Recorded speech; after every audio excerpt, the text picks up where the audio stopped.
నరసింహాయ నమః.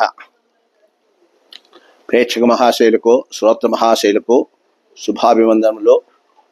మనము ఈ ఎపిసోడ్ నందు శ్రావణ మాసంలో ఆగస్టు నెలలో వృశ్చిక రాశి వాళ్లకు ఎలాంటి ఫలితాలు కలుగుతాయి అనేటువంటి విషయాన్ని మనం తెలుసుకుందాము. ఈ వృశ్చిక రాశి వారికి ఈ మాసంలో మంచి ఫలితాలు తక్కువ. జాగ్రత్తగా ఉండడం చాలా మంచిది.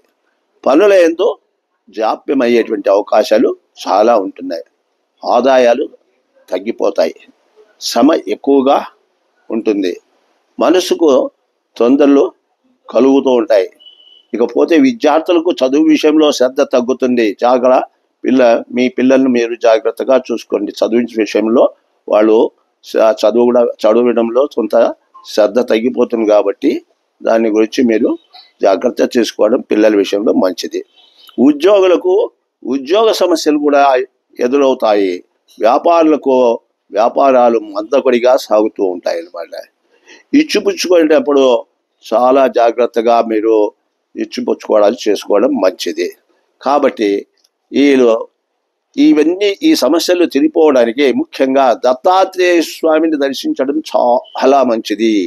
అంతేకాకుండా అశ్వత్థనారాయణ స్వామిని కూడా మీరు పూజించడము, గురువారాలు అశ్వత్థం చెట్టుకు 16 చుట్లు ప్రదక్షిణాలు చేయడము, ఆవుకు నానబెట్టినటువంటి శనగలు బెల్లం కలిపి బేస్తవారాలు అంటే గురువారాలు ఆవుకు పెట్టడము మీకు కొంత మటుకు ఈ శుభ ఫలితాలు కలిగేటువంటి అవకాశాలు ఉంటున్నాయి. ఓం స్వస్తి.